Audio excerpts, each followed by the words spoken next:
సంవత్సరాల తరబడి ఎన్ని మందులు వాడినా మీ మోకాల నొప్పులు తగ్గట్లేదా? ప్రాణ పెయిన్ క్లినిక్ లో అత్యాధునిక చికిత్స. ప్రస్తుతం మనతో పాటు మెదక్ ఎంపీ రఘునందన్ గారు ఉన్నారు. ఒక్కసారి ఆయనతో మాట్లాడదాం. సార్ నమస్తే అండి. Good morning. ఎలా ఉన్నారు sir? Fine, thank you madam. Sir, Rahul Gandhi గారి ఇంటికి కొన్ని డాక్యుమెంట్లు ఎవిడెన్స్ ఏదో పట్టుకొని వెళ్ళినట్టున్నారు. ఎందుకు?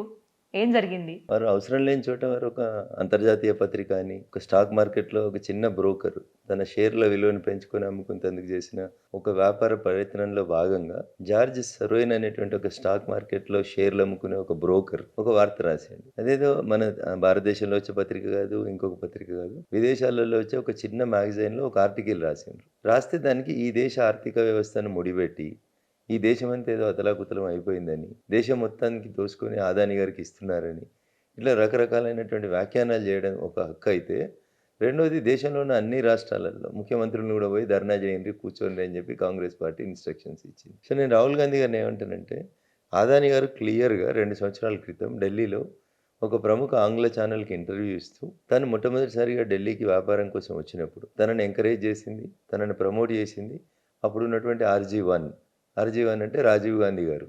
ఇప్పుడు RG2 వచ్చి నా మీద ఇట్లా ఆరోపణలు చేస్తా ఉన్నాడు, ఇది అన్యాయం అని చెప్పినాడు అతను. ఒక వ్యాపారవేత్తని మీ నాయన ఢిల్లీకి తోలుకొచ్చి ఆయన వ్యాపార సామ్రాజ్యాన్ని విస్తరించేందుకు మీ తండ్రి గారు అయినటువంటి రాజీవ్ గాంధీ గారు సహకరించినారని స్వయంగా అదాని గారు చెప్పినారు.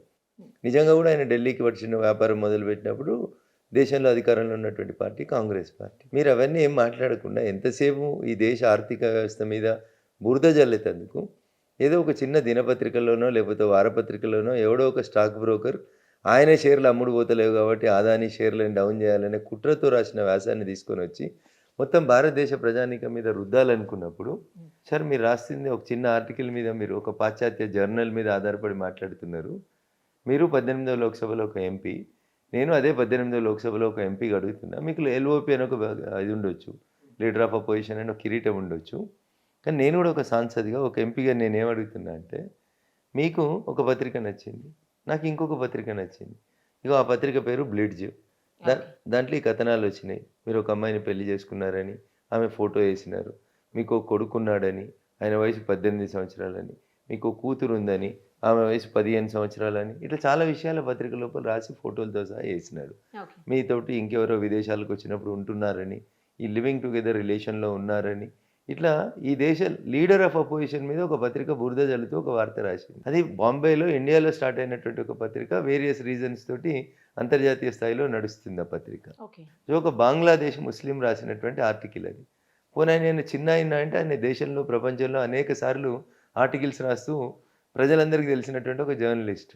ఇండియన్స్ రాసిరంటే మీకు నచ్చదు, హిందువులు రాసిరంటే మీకు నచ్చదు.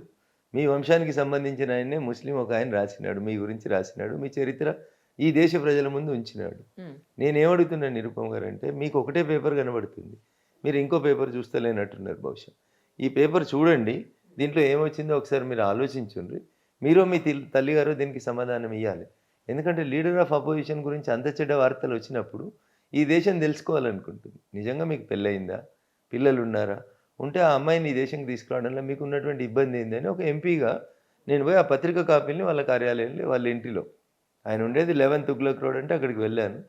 ప్రస్తుతం వారు అక్కడ ఉంటలేరు అంటే, ఎక్కడ ఉంటున్నారంటే తల్లి దగ్గర ఉంటున్నారు. తల్లి చాటు బిడ్డ కదా పాపం, ఇంకా అమాయకుడు చిన్నోడు అంటే తల్లికే చెప్పొద్దామని తల్లి దగ్గరికి పోయిన. పాపం కొడుకు ఏమైనా బాధపడుతున్నాడేమో, భయపడుతున్నాడేమో, అమ్మ నీ కోడలు పలానా దేశంలో ఉంది, తెచ్చుకో తల్లి అని చెప్పడానికి పోయింది. అంతకు మించి ఏముంటుంది, దాంట్లో తప్పేముంది? తర్వాత ఏం జరిగింది? No response, no reply. అసలు కలిసారా? ఎవరు కలుస్తారు?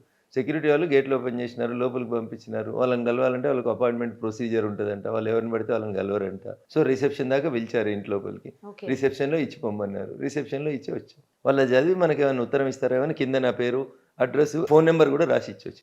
పిలిస్తే వస్తానని చెప్పి కూడా చెప్పి వచ్చిన రిసెప్షన్. మళ్ళీ అపాయింట్మెంట్ ఇస్తే వస్తానని చెప్పి అది మంచిగా బందోబస్తుగా సీల్డ్ కవర్లో పెట్టాను. ఎందుకంటే రిసెప్షన్లో ఉన్న అమ్మాయి చదివితే ఆమె ఏమైనా భయపడుతుందేమో అని నేరుగా వాళ్ళ తల్లికే చేరాలనే ఉద్దేశంతో మంచిగా సీల్డ్ కవర్లో పెట్టి సుమన్ టీవీలో మీ పర్సనల్ అండ్ బిజినెస్ ప్రమోషన్స్ కోసం కింది నెంబర్కి కాంటాక్ట్ చేయండి.